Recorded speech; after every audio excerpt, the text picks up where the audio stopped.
Hey guys! Good morning. Welcome to Springfield Leather Live. I'm Liz, your lovely host. This is Denny, our in-house Sheridan leather crafter master. The old man.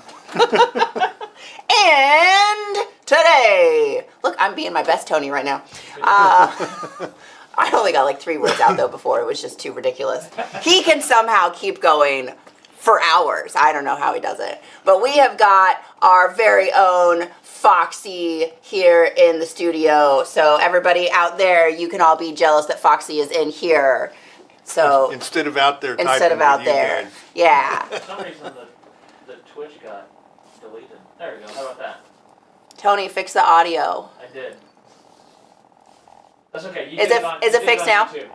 You did it on YouTube, but I mean. Man, that was the best intro. And Foxy is on Twitch.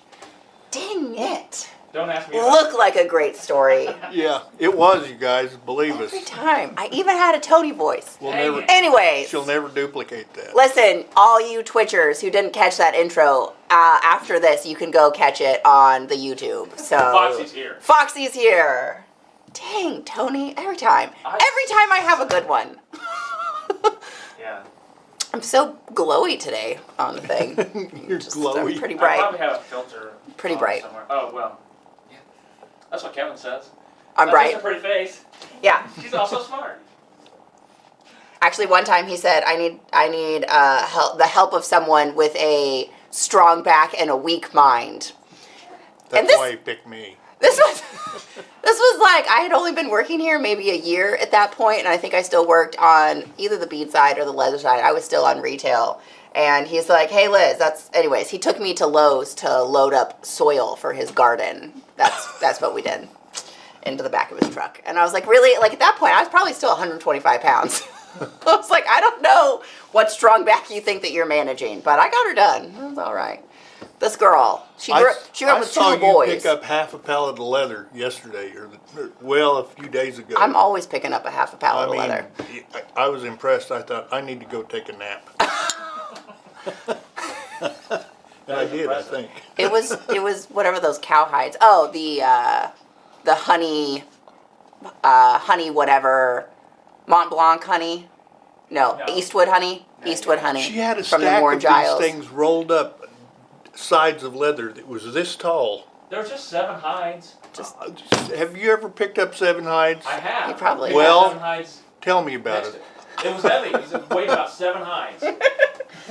Anyways, today we are hand sewing. So Denny and my lovely background noise is going to be sharing with you the basics of hand sewing. So we've got a whole assortment of tools from chisels to overstitchers, thread nips, groover. We've got our wing dividers, and then we've got awls, and then obviously needle and thread. Needle and thread. So, yeah. What do you need, Denny?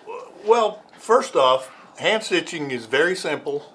It takes very few tools. Mm-hmm. You don't need all of these tools, but you need some. I guess the first thing we ought to show you guys, is how to use a chisel. Use a chisel. A lacing or a stitching chisel. Okay.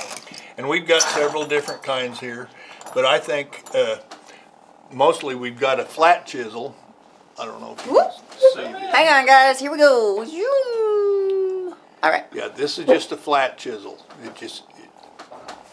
And then we've got a diamond point chisel. And I don't know if I can show you well enough to see the difference. But I'm going to stitch part of a line with a flat chisel and part of a line with a the diamond? diamond point I was going to say, chisel. probably put down a cutting board for Yeah. it to be ideal. Pardon me? Nothing. Great job, Denny. Thank you. Yeah, so whenever you're working, it's pretty important to have the granite surface. So this is a situation just like tooling, where having the granite surface is going to make your life a lot easier. It's going to be really hard to drive the chisel through, especially if you're working with pretty thick leather on just a table of some sort. So granite slab, but then also a plastic cutting board, so a poly cutting board is what you want to use. Not the poundo, but the poly cutting board. But I've got the poundo underneath this poly board just to quiet things down. That is correct. Because if you pound on this, it's pretty clattery. Yeah. So anyway, I'm going to start here, and I'll just start in a corner. That's usually a good place to start when you're hand sewing. Good place. Yeah. And you want to hold the lacing chisel straight up and down, not left or right, not forward or backward, just straight up and down. You want to make sure you've gone all the way through. Then you just put the last leg in the last hole. Denny, let's talk about real fast. So you've got stitching chisels, which this is a stitching chisel. This is also a stitching chisel, even though it's got diamond shaped prongs. But then there's also a product called a pricking chisel. What's the difference between the stitching and the pricking? From what I can see, and I've never used a pricking chisel, Okay. but I've seen a lot of them. They are at an angle. They aren't to diamond point. It's still But straight. they are at an angle. Each one is at an angle instead of just straight down the line, right? And they're generally fairly close together. Make a nice tight stitch. Yeah. Like if you're doing watch bands or something. or something like that you want to stitch really close together with small thread. Yep. I've also noticed that a lot of times they're going to be pretty fat on the top, or at least like we sold some Osborne ones for a while, because they're not necessarily meant to drive all the way through. Like with a watch band, when you have pretty thin materials that you're putting together, that should be fine. But if you're making a knife sheath or a holster or something, depending on the length of your prong, you may or may not be going all the way through your Yeah. leather. That's your limitation. Correct. Yes. So and then you also need to be aware of how thick. So it looks like Denny's actually ground this down, because I do No, believe this I is an haven't. Osborne. No? I haven't. I got that one straight out of the pile. All right. So this is a pretty thick edge that It you looks can like see. an Osborne chisel. I think it is. It says Osborne. Okay, but I didn't do anything to it. I plead innocent on this. Denny's like, I didn't alter this one. I alter a lot of things, but not this one. So you can kind of see the difference in the thickness between these two edges, especially with the prongs. But then this one is also a lot longer of a prong, but it gets fatter as it goes up. So just there's some differences there. If you are sewing through a really heavy project, a lot of times what you'll end up doing is going through maybe the top portion with your chisel and then having to finish it with an awl, because you can't get all the way through, like a knife sheath that's a 1/2 inch or 3/4 inch thick. Yeah. You're just not going to drive it all the way through. Yeah. Because, I mean, even if you did, you may not be able to get it back out again. It's there. It's part of your project. All right. I'm going to do one more with this flat chisel, and then I'll change over to the diamond point. Okay. All right, that's done. Now this diamond point isn't quite as thick,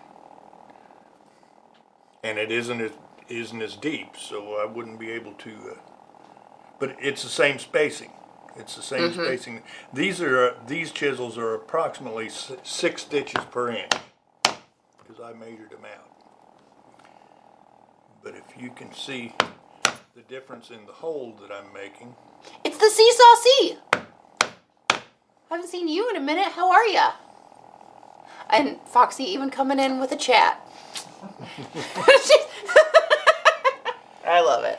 But anyway, I've made 2 different style holes here. Of course, the first thing I did was scribe a line on the edge with a set of wing dividers, and followed that. We're a little bright up in this world too. Hold on, everybody. No. Thanks. We're gonna get it. Okay, I got it, but I don't know which way I'm going because I never remember. Oh, I went the right way. Look at me go. Good job. All right, but you can see up to this point I used just the square pointed chisel, and from here on I use that diamond point, and you can see a difference in the shape of the hole. Now, what's the benefit of that? A diamond point chisel will actually make your stitches lay kind of like a machine stitch. It will lay in an angular, the top will come out in a different spot than the bottom, so they lay at an angle. You'll get a little bit of a zigzag. Yeah.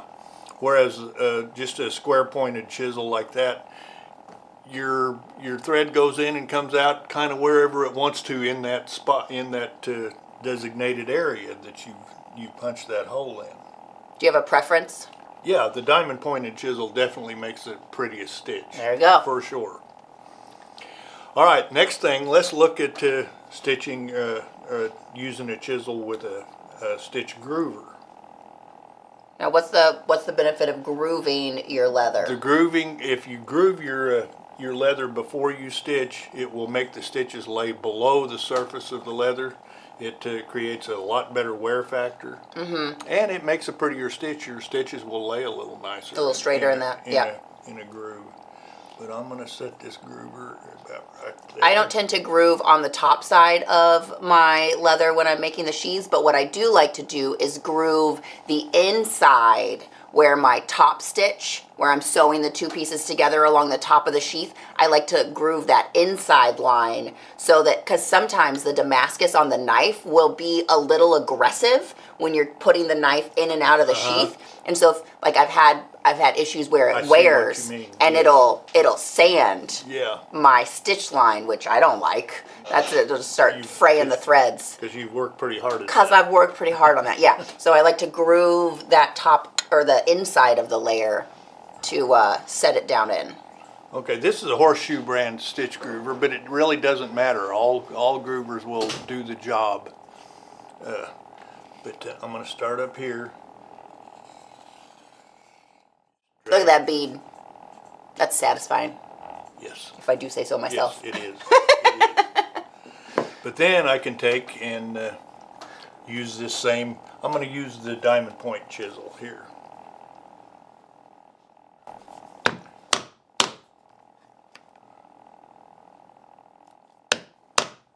And when you're using your chisel, you go into the last hole of the chisel, and then that lines up everything. Yeah, that way you have the same distance between each one. Now, next thing I'll show you, because I'm going to show you how to hand stitch with only an awl. Okay. You need to have an overstitch wheel. And this one is a number 6, so it should match these holes. Let me see here. It does pretty well. So I'm going to start at this last hole here. And I'm going to overstitch that. Let me go a little ways on this one too. So you can see it places where your hole is. Yeah. And I think the most professional hand sewers probably just use an overstitcher and then they sew with an awl. Is that, am I correct in the most professional? Well, yeah, it depends on what you mean. Like most saddle stitching is done with a hand awl. It's not done with a chisel. But the stuff like you do, and wallets and stuff like I do here in the shop, because I don't do a lot of saddle work here in the shop. Yeah. But I'll use a chisel a lot Yeah. because A chisel makes things look nice. it makes things look nice. more Plus, consistent. it makes you be able to come out on the bottom about the same as the top. Yeah. And that's the challenge when you're hand stitching with a hand awl, is coming out in the right spot on the That is side. absolutely the most challenging part. Yes. Yeah. So anyway, okay, we've got some holes marked. Now let me show you how to thread a needle. Mike, no, you said that was a Shoe Horse brand, which is Jeremiah Watt. Horseshoe brand. Yeah. Sorry. Shoe Horse. Shoe Horse, which is Jeremiah Watt, and maybe Weaver. I don't know if Weaver can. Weaver used to, I'm not sure if they still sell Okay. Horseshoe brand tools or not. They probably do. Yeah. But it's Jeremiah Watt, and I believe that they have a website that you can go to Oh, they definitely do. Yeah. to buy. Definitely have a website. But we have a bunch of different groovers. That one's going to be probably a pretty expensive one. Yeah, I don't- this one, when I bought it 20 years ago, 30 years ago, it was about $80 or $90. So it's So not probably cheap. maybe like 150 now. Yeah, probably. But you can buy a good groover for $25, I think. Yeah. That works and does the same kind of a job. A lot of them will look kind of like this tool, and then they'll have a little arm that comes out with a blade in it. So you can get a saddle. We have one that's like an all-in-one that has a big saddle groover that's a pretty wide groove, and then also a really small, delicate groove. And then you can also get freehand groovers to where if you're stitching something in the middle of a project that you want to groove, you can trace that little tool to make a freehand groove. Yeah, and I don't know why, but they used to call those freehand groovers a gum tool. A gum tool? A gum tool, yes. Isn't that an amazing bit of useless information? Thank you, Denny. Does anybody know why? I'm so glad, Tessa. Oh, the books thing. I also sent them some birds. All right, these are some medium-sized needles. I've got 2 of them here. And by the way, what we're showing you here is how to saddle stitch. There's a lot of different stitching styles, but saddle stitch is probably the most prevalent, I would say. Yeah, there's I think Claridge Leather has some tutorials on some different fun ways of stitching. We've done a video or 2 on some unique different styles of sewing things up. But this is, if you're putting some together and you're doing it the hand way, you're probably going to saddle stitch. And then you're using harness needles, which are a blunted needle. So there's also what's called a Glover's needle in the leather world is something that we sell, and that is a sharp needle that is used to puncture a hole through the leather. You use the harness needles whenever you're pre-punching the holes because they are not sharp. Right, they aren't sharp. They aren't supposed to be sharp. Correct. You're already supposed to have the hole in there. But if you're trying to punch a hole with a needle in a piece of leather, probably ought to be pretty thin leather. Yeah. Or you probably ought to be pretty tough. Well, and I think a lot of times they're meant for maybe like sewing up something kind of on the fly, or like if you're doing like an upholstery repair on site, or maybe a pair of gloves that you decide to hand sew. I don't know. Yeah, Hence thin. the name. Yeah, thin upholstery leather is what those Glover. Yeah, because you're not probably going to stab through a couple layers of veg tan with those Glover's needles. Okay, and another thing to think about the needle, especially a harness needle, is you want to use the smallest needle that you can and still get threaded. Before you thread that, are you going to talk to them about how you do your special threading to secure the needle onto the thread? Okay. Yes, I will. And this is a medium-sized harness needle, a size double-aught. I call it 2.0. Some people call it, but it's a double-aught. What I've got on these are triple-aught, which are the big smallest. boys. No. Oh, the smallest. Maybe they're the single-aughts. I forget which direction it goes, but they're the smallest harness needle that we carry. And the smaller the needle, the smaller the hole can be. If you've got a big hole in your leather, you need a bigger needle and a bigger thread to fill that hole. Otherwise, your stitch won't look as pretty as it will. Yeah, if you're trying to use like... Oh, and the other thing about hand sewing is you need to use a waxed thread. Yeah, you will hate yourself if you don't. Yeah, you really can't, like a machine thread, you can maybe kind of try to use it, but they're usually twisted and they're not waxed, and so they don't stay whenever you pull them tight. They tend to want to release. They will release. Yeah. There's no way around it. And so you can use them, but it's usually not fun. And also, typically, your hand sewing wax threads are going to be a heavier thread, so it just looks better in the holes that you're punching. Because all the supplies, and you can get smaller threads and smaller sizes of needles to do really delicate work if that's what you're doing. But if you're making holsters or knife sheaths, you know. Yeah. And traditionally they use linen thread. Okay. But now we have all this really nice synthetic thread, which is 10 times stronger than any linen thread ever was. Yeah. But linen thread, when you wax it, it not only makes it hold your stitch better, but it also makes the thread a bit stronger. Believe it or not, it doesn't. It does, because the linen is a whole bunch of fibers that are just, you know, I don't know if you know about a spinning wheel, how you spin yarn. Yeah. It's wool, which are short fibers, and Tony. you spin them all together, and that's what makes your piece of yarn. And the same way with linen thread, it's a bunch of short fibers that are all spun together. But when you wax them, it makes them cling to each other more. Okay. So it there's more useless information. But the polyester thread is going to be like long filaments that they're making, Right. and then they either braid it or twist it together. Right. All right, back to this one. Can you see that question on Facebook real quick?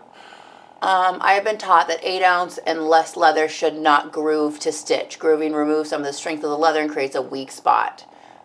My instructor said to use a creaser instead to create a line for stitching, as it does not remove any leather.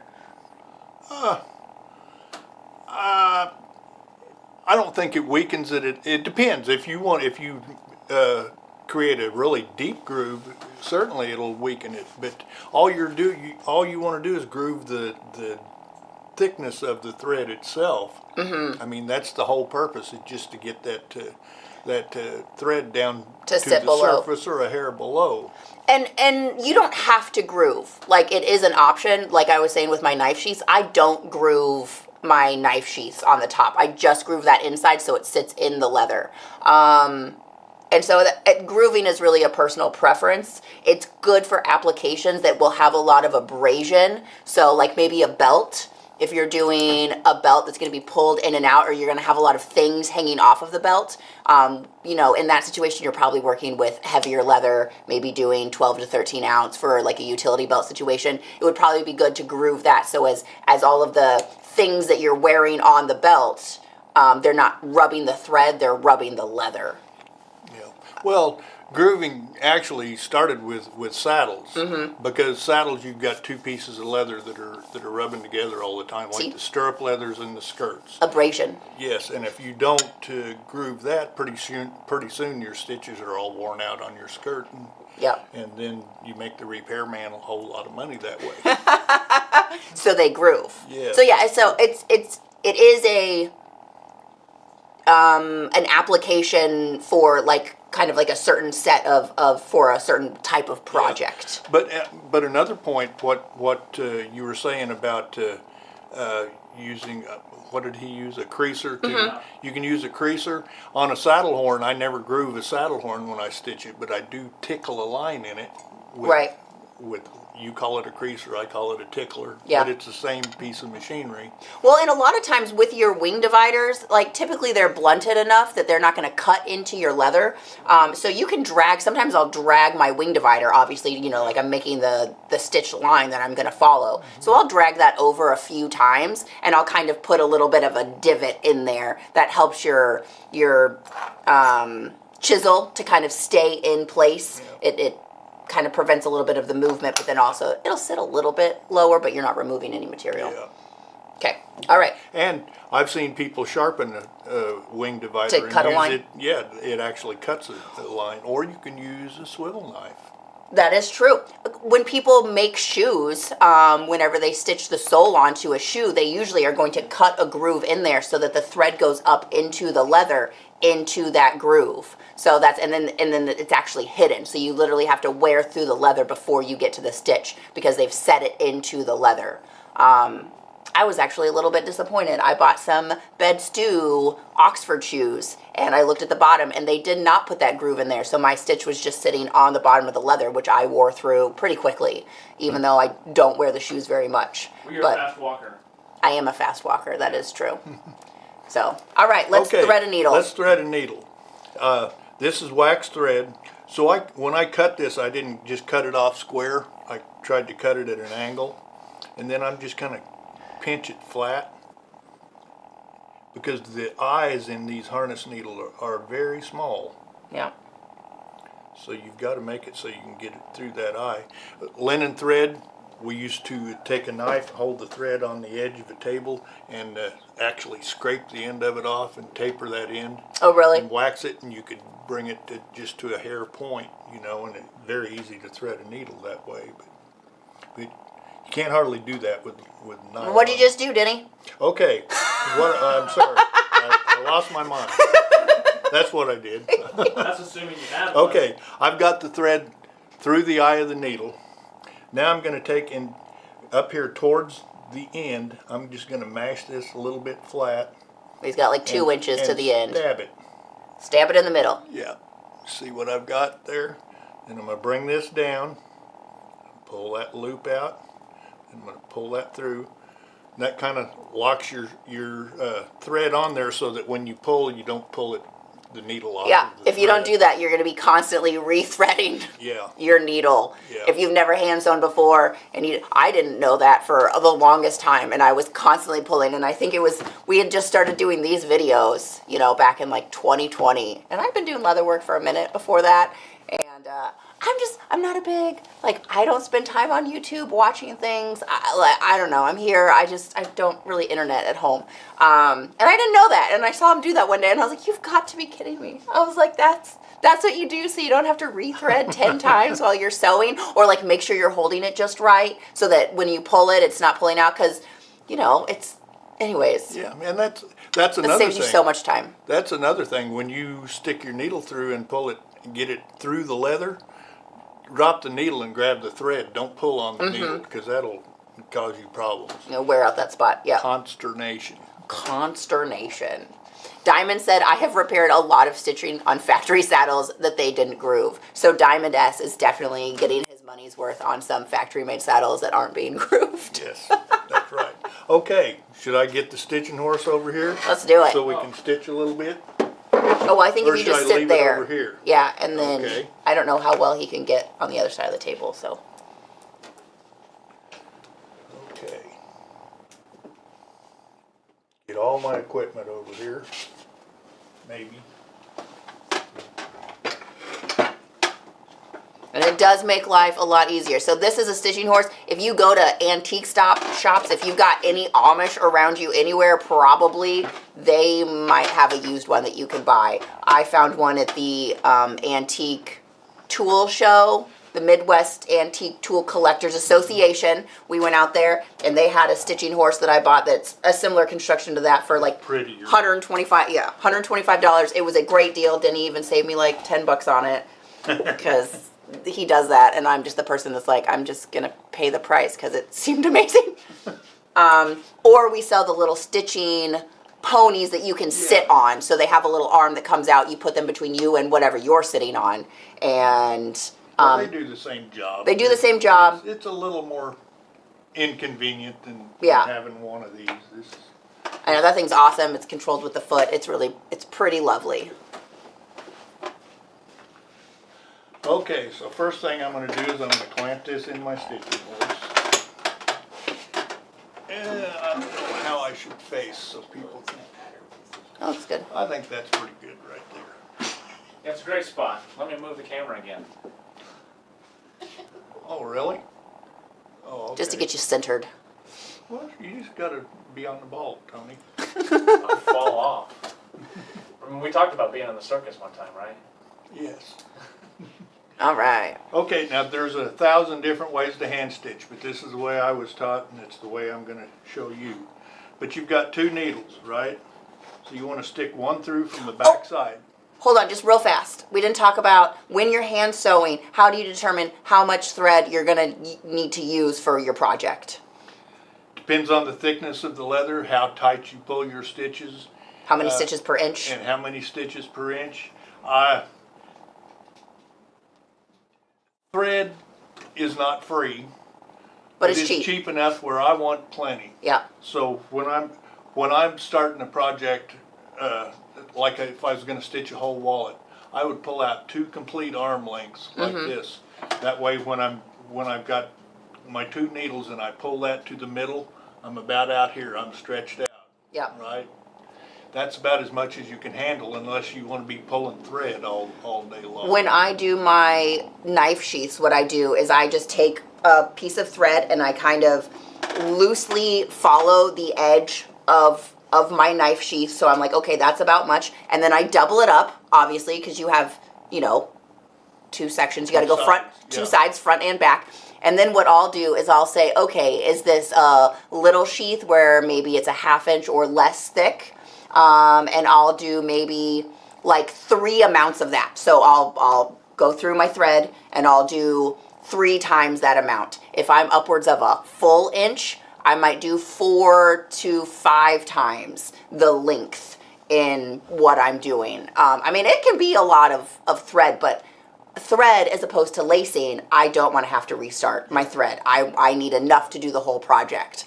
With lacing, you can splice and keep going, and you don't want to lace more than you have to so you don't wear out the lace. But with stitching, it's not that much. So you'll kind of get as you start to hand sew, and I'm sure that there are calculators out there that maybe depending on the thickness and how many stitches per inch, you could do a little bit of math, but just pull extra. Sometimes I'll even just go ahead and like I'll be like, okay, this is my 3, and it looks, and then I'll just pull another like 2 feet just in case. And I'll just clip it off. That's exactly what I do.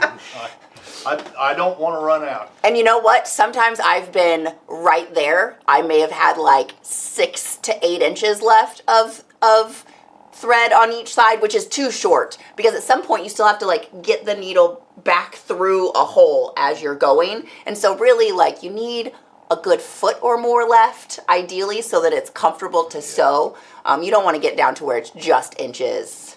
Yeah. Like, anyways, just. Somebody has now made the thread calculator an app. Oh, that's fun. Very nice. All right, now you can Okay. go. Now are we back? Yeah, we're back. Okay, I've got one needle through the back side. I'm going to pull this to the center. And since this is wax thread, I found the center, and I just kind of twisted it up. That way I know when I get to the center here. There I am, right? Now I've got a needle in each hand, and I will go to the next hole, put the back side through, right? Then I'm going to take the needle that's in this hand and cross it against the needle in the other hand. See what I've done? Then, after I pull it through a little ways, this one was the first needle that went through. I'm going to put it back through that same hole. Okay. And I'm going to pull a little bit because I don't want to stab that thread. So you're going to pull back out what you just put Pull back through. out a little bit. Okay. That's why I pulled quite a bit out to begin with. Mm-hmm. Then I'm going to pull each stitch snug. I'll come up here and I'll take a wrap and snug it up. If you're doing stitches that are pretty close together, you don't want to over pull because you can pull them completely through the leather. Yep. Okay, then I'm going to go to the next hole. Remember, I'm going to take this needle and cross it here. Then I'm going to go back through that same hole. And it doesn't matter if you go in front or in back of the thread that you've just gone through. Just make sure that you try to do it the same way every time. And another thing, depending on if you are doing a closed loop of a stitch, so like you're sewing a circle and you're going to be coming back around to where you started, in that case you don't really need to back stitch because you're going to just go ahead and stitch over probably a few times your beginning stitch once you get to the end of your circle. For things that are dead-ended like this, what I like to do is if I'm going to have 2 or 3 back stitches on my finished side, I will then do that for the other side as well so that things are even. So like if I'm making a knife sheath and I'm going to have, I'm going to back stitch 3 stitches on my finished side where I end my stitching, then I'm going to back stitch or do multiple stitches as I go 3 times on the other side so that everything looks even. If anybody is OCD like me. Or like especially like going around like the top edge of a knife sheath. I want that if I'm going outside and over the top edge to secure that welt in, then I definitely want to make sure that it looks the same on both sides. So I'll do, you know, like 2 stitches on the top and then maybe 2 stitches on the next. The back side is never going to look as nice as the front side, but With hand sewing, it's better than machine sewing typically. yeah. Chris Andre told me a trick though when Did he? he was here. Yes, because even a machine stitch isn't going to look as nice on the back side as Right. it does the front. But if you use an overstitch wheel, or if, in this case these chisels are 6 stitches per inch, so I've got a number 6 overstitch wheel. When I'm done stitching, I can run over that backside with that overstitch wheel, and it will line those stitches up and make them look pretty nice. Yep, it'll kind of round it out like it's the front. You can do that on the front and the back Yeah. to get everything to lay a little bit cleaner. Yeah. When you're stitching with a chisel, the front side's going to look pretty good anyway. But if you're using a hand awl, it definitely looks better if you go over it with an overstitch wheel.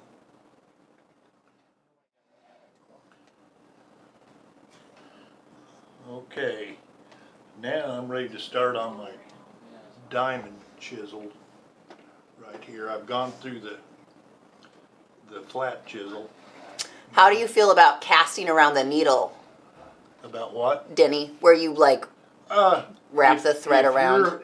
If you're having trouble pulling your needle through, you've probably punched either you've used too small of a chisel, or you're using too big of a thread and needle. No, that's not the question. There's a lot of people that will wrap the thread around the needle You a aren't few doing times. yourself any good. That's how I feel. Okay. I mean, in reality, you Yeah. aren't doing, because the point is to make that stitch stronger, right? And the only strength in the stitch is the outside and the front side. And once you wear through one or the other, it's worn through. So doing extra in the middle isn't going to help? I don't feel like it's helping you any. Okay. It's slowing you down, making you scratch your head more.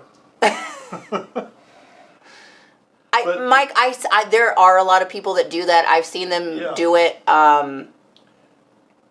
Yeah, that's just my personal opinion, Mm-hmm. you know. Yeah, Chevy and I had that conversation when we were out in, it was either Sheridan or maybe it was when we were down in Atlanta.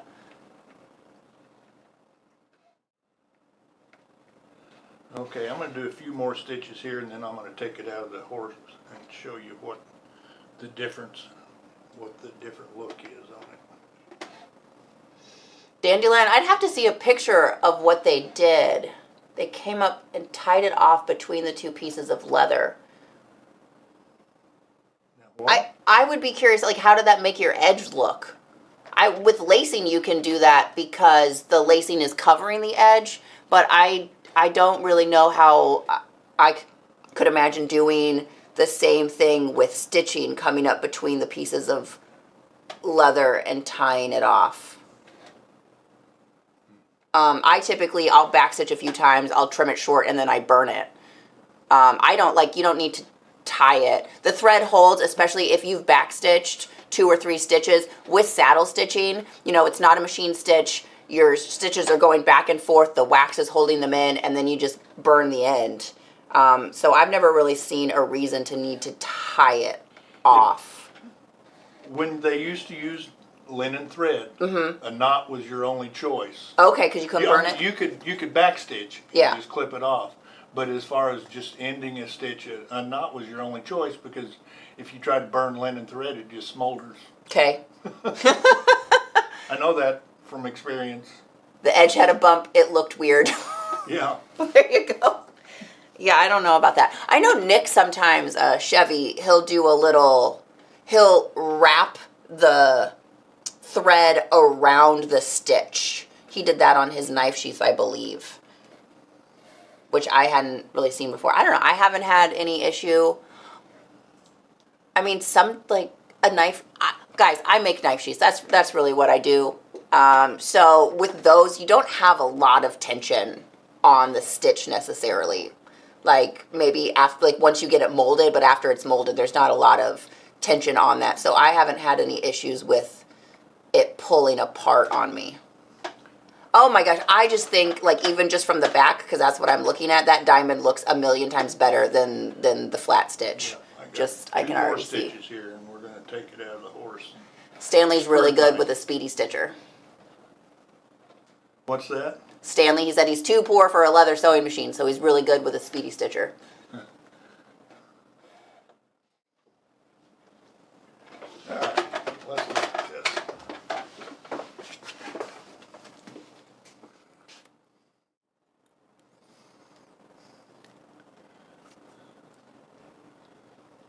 That doesn't show up real well, does it? But you can see down here the square stitches, they go to this point right here. And then it starts with the saddle stitch from there on. Let's look at the back of it. Yeah. See that? The You back can of see, it really shows this is up. the square. So this was just your straight Osborne 1/16 inch chisel. Yeah, just a And then flat. this is the diamond. So the diamond looks a million times better on the back. I think it looks this looks pretty good, the straight situation. So those look really similar on the front, the square and the diamond. But on the back, that's a pretty big difference Let's try our over in the way that it looks. Okay. See what that does. Okay, on the front, I'm going to start with the diamond here. And you need to put a little pressure on it when you do this. Nice face. Oh, hey. Hold on. Oh, I couldn't see because your head's in the way, and then I switched to the other one, and I was still on the stitching point. okay, it's my fault. I was blaming I'm you. big-headed, I right? wasn't disagreeing. I guess you could have just gone to the overhead. His head was in the way. Oh. That's what I just said. Oh, gotcha. Nobody listens to me. No. I heard you. Okay, there's the front side. You're over here. There you go. Yeah. That's after I've used the overstitch wheel on it, and it does even things out nicely. Yep. What does it look like on the back side? Hi, All right. Kevin. All right, let's go Hi, to the Kevin. back side. Am I where you can see me? Mm-hmm. I can. It doesn't do much for the flat stitch. But there again, the other stitch, it evens that out. Of course, I missed it completely. Good job. You guys don't know anything. It doesn't do well when you don't hit the stick. Yeah. I still think that diamond looks Yeah, a million times better than the square. The diamond definitely will get you the most presentable product. You should probably cut it out and use black. I bet you it'd show up better. Okay, Oh yeah, you do have black thread. cut it out and use. Well, we black. can do. Okay. What else are you gonna do? I'll start here with the black and stitch a little ways with the diamond, and then I'll Punch another one of those. no. Then I'll use it. Oh, with an your awl. Okay. Okay. You already got some black pulled? Oh, you do. Yes, I do. Oh. And then you should probably show back stitching. Then I should what? Back stitching. Okay. Since you just cut it off and didn't back stitch. Okay. Now I'm going to do the same thing, but I'm not going to go a long ways here because I want to show you. So find the middle, and then do a back stitch.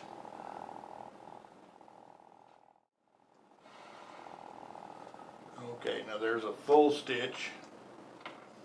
Now I'll just go back and go through the same hole, the first hole.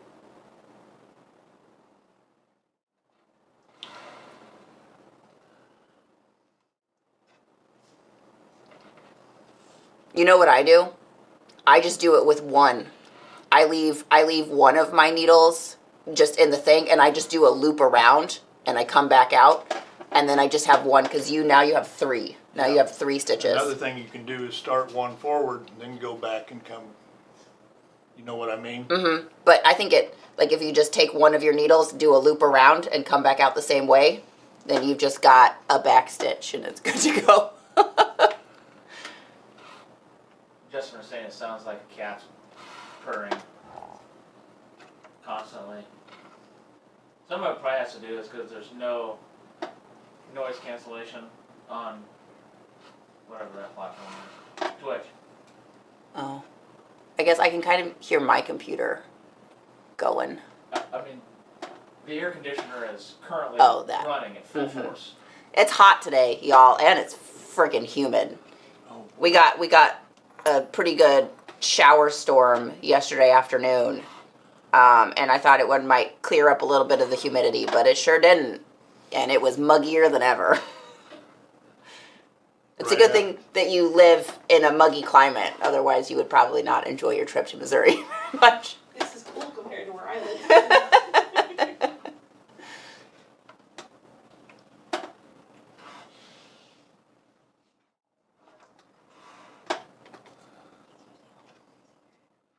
Okay.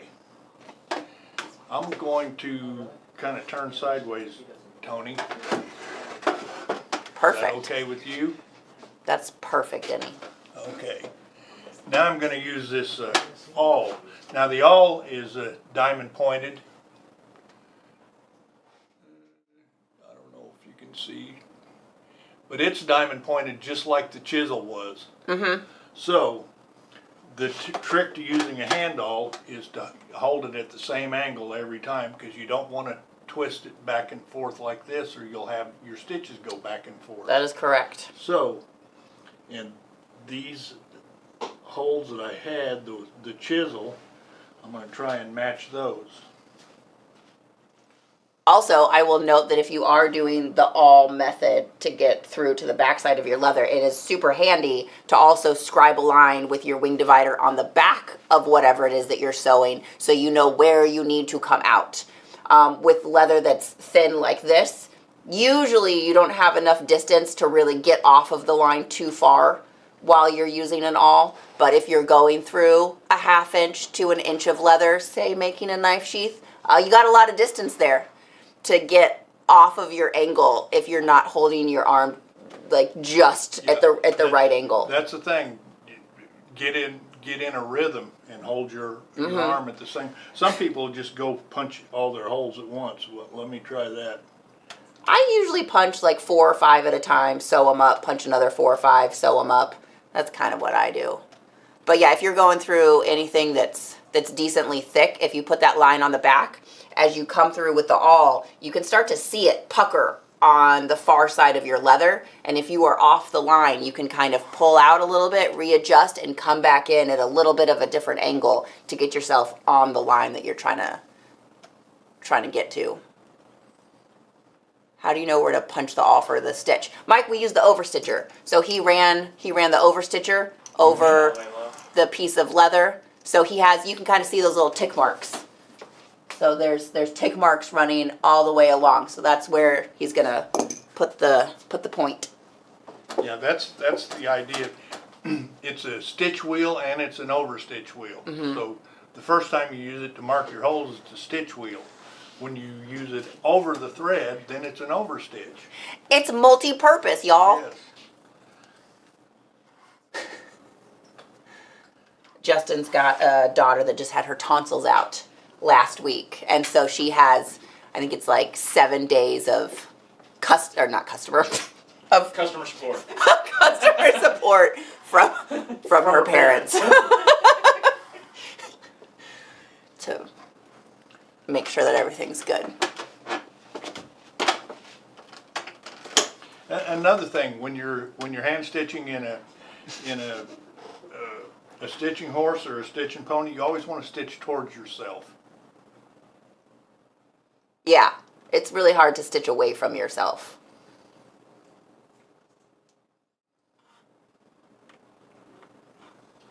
Justin said that's exactly how it's going.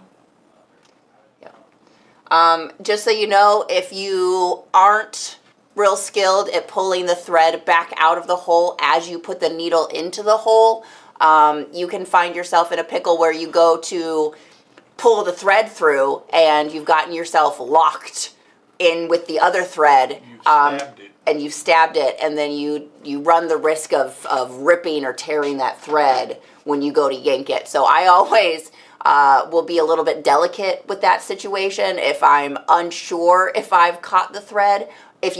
But pulling it back out, making sure that you didn't, because it's always easier to fix it on the side that you went through the thread on than it is on the other side, because then you have to get the needle back to the other side. So just, I don't know, just make sure that you're not catching the thread in the middle. Yeah, watch how I do this.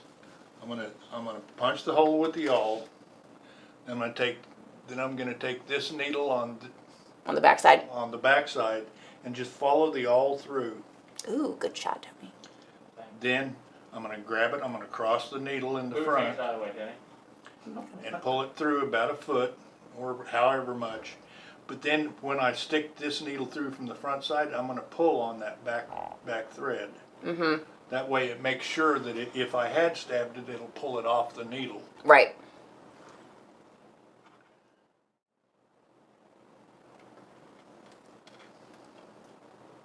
Maybe the casting situation when you do that prevents you from ever stabbing the thread with your needle because you're wrapping it around instead of going through. I don't know. I've never tried the casting method. You can still poke it. Not like wrapping around makes it disappear. Ryan does it. Does he? Yeah. He likes to do things the hard way. Yeah, he does.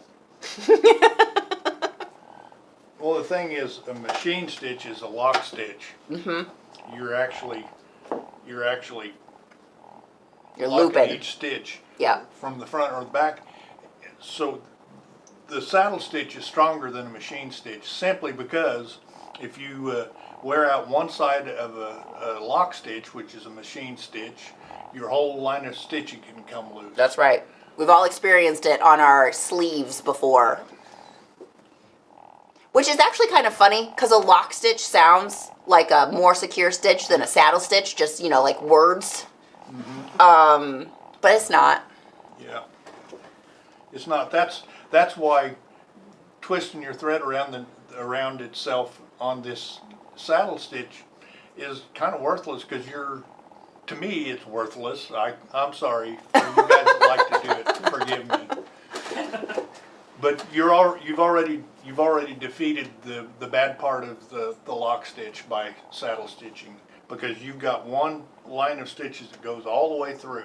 Yeah, that goes back and forth. Back and forth all Yeah, the way through. it's passing. So if one thread is worn out, the next one will hold it. Exactly. Yeah, you might lose like 2 or 3 stitches, possibly, depending on like my knife sheath. If I lose 1 stitch on the front, I might lose a stitch on the back, but you can just burn it there and everything's gonna stay. Like it's not gonna be a problem. Denny is dark in this little corner back here. Yeah. Um, I'm about You're, done here. you're a fine one to talk. I know. Did you participate in live shopping the other day? Yes. All right, let's go back to the Your dark granite statement. here. Sure. Sure. While I'm away from the computer to switch cameras, let's go somewhere else. Let's hear. Something I do instead of running over the stitching with the overstitcher is to use a mallet and tap all the way down the stitch line. Absolutely. I do sure. that as well. That's always with lace or with stitching. Once you're done, you just take a peening hammer. As long, make sure it's smooth. Make sure your surface is nice and smooth so that you're not marring up your surface after your whole project is done. Or a rub stick. Or a rub stick. Yep. And just kind of rub that down. Sometimes I need to burn some of the dog hairs out of my stitch line that I pick up while I'm sewing. And it smells really good when you do that too. All right. Now this is black and I don't know if you can see it any better than I'm going over this with the overstitch wheel now. Those look really good that I did with a chisel. They do look good.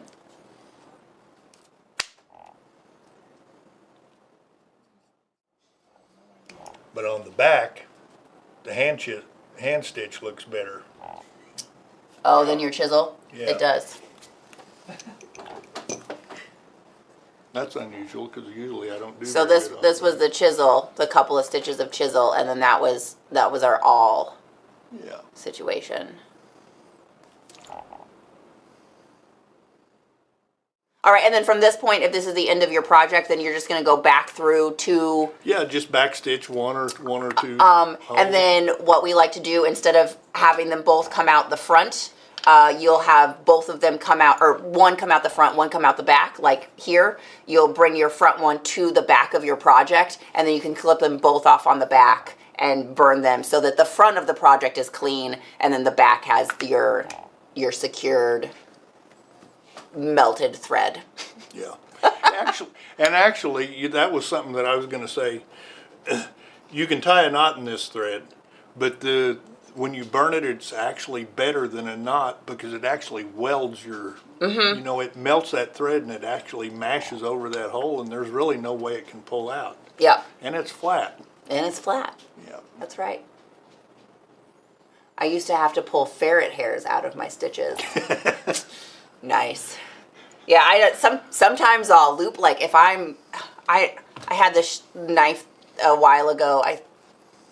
I did one for Kyle and then I did one for Chris. They both kind of made a short sword. And so both of them were like 18 inches of blade. So that meant I had 36 inches to stitch up and down. I had so much thread. I had thread everywhere. Like it was all over everything. It was just catching. And like sometimes my little dog Blue would come up and he's my little Chiweenie and I would catch him in the thread. And I'm like, oh no, I'm gonna noose the dog. Part of your new sheath. This is my dog sheath.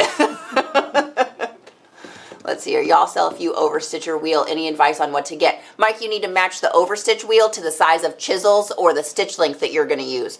So the overstitch wheels are different prongs. So you can have, we have like sets where you can get like a 5, 6, 7, and maybe an 8. I'm not 100% sure on the exact sizes, and that's your stitches per inch. So 5 stitches per inch, which is a long stitch, 6, 7, 8 stitches per inch, which would be a pretty short stitch for small, delicate projects.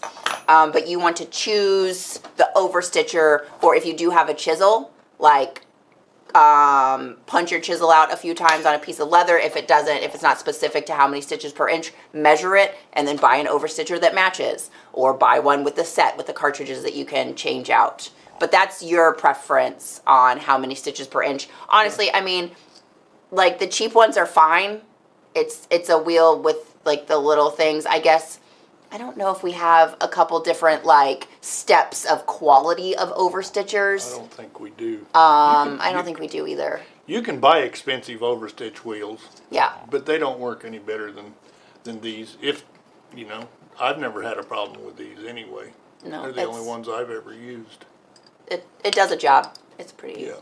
And these, what is this, 4mm chisel set? Yeah, Is we've that got a what- 4. Yeah. They match this number 6 overstitch wheel. All right. So what that means? So the 4mm Or this is that's number 6. that's the distance between the prongs. So not necessarily how many. And a lot of times it will be in millimeters, and then your overstitcher is in inches. So have fun with that. Yeah. That's a thing. So we have one 7-wheel overstitch kit that has a groover, the overstitcher, needles, thread, rubber discs, and the awl. It's got the whole package. Yeah. That's what people say about me. The whole package. All of it.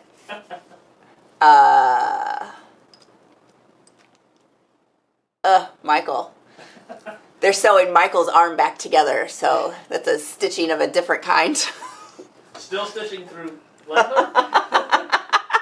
Pre-leather. It's pre-leather.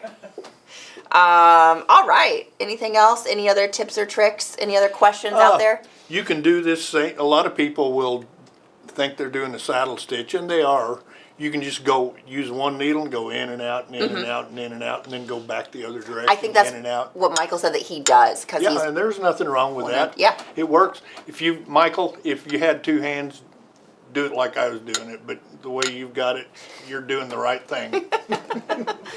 I know there was one of the girls that used to work in shipping a long, long time ago. She would do belts, and that's what she would do. She would do one whole way all the way down, and then she'd come back and do it all the other way. Yeah. Do we need to put the title on this for two-handed stitching? No, because using one needle accomplishes exactly the same thing. So I would call it a saddle You stitch. could There you use go. one hand and one foot if you wanted. If you could. Yeah. Michael, if you can, I commend you. Wallets use a closer stitch or a farther stitch. Preference. An Preference. average stitch. Preference, I like a close stitch. Yeah. Some people like a bigger stitch. Some people like real big coarse thread. I like a more finer finer. thread and a closer stitch. Well, and even like, so I typically, I just have one set of chisels at home, so that's my stitch length, that's what I use. But like Nick, when he was making his sheath for the leather debut, all of his inlays and his, so he had 2 different colors of stitching, and then for all of his delicate inside parts, so the inlay, maybe the stitching around some of the different accent pieces on his sheath, he did a shorter, finer stitch. And then for the overall finished stitch of the whole sheath, he used a little bit of a longer stitch with a heavier thread. So you play with it, have fun. Yeah. If you look at a lot of really old, like antique stuff, it's a very short stitch. very fine. Very fine stitches. Well, I know even Kerry Schwartz on his saddles, Yeah. like he kind of has like a competition with himself to see how fine of a stitch he can make around the The horn. worst problem is when you're stitching something, you're creating a dotted line.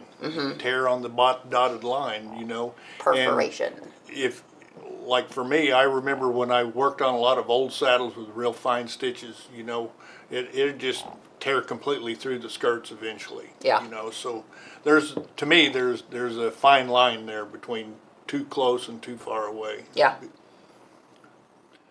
But It's your preference. If you're doing like interior work and stuff and you have like a really fine thread, then use a short stitch. yeah, That's a great Yeah. place for a shorter stitch. Yeah. But the outside and the overall final seam of the wallet, maybe use a little bit of a longer one because you have more material. Anyways, thicker, heavier Yeah. stitch. All right. that's about Rita it. says the Al Stolman handbook, hand sewing, has so much information. So if you guys are book collectors and you want a book about hand sewing, that is Rita's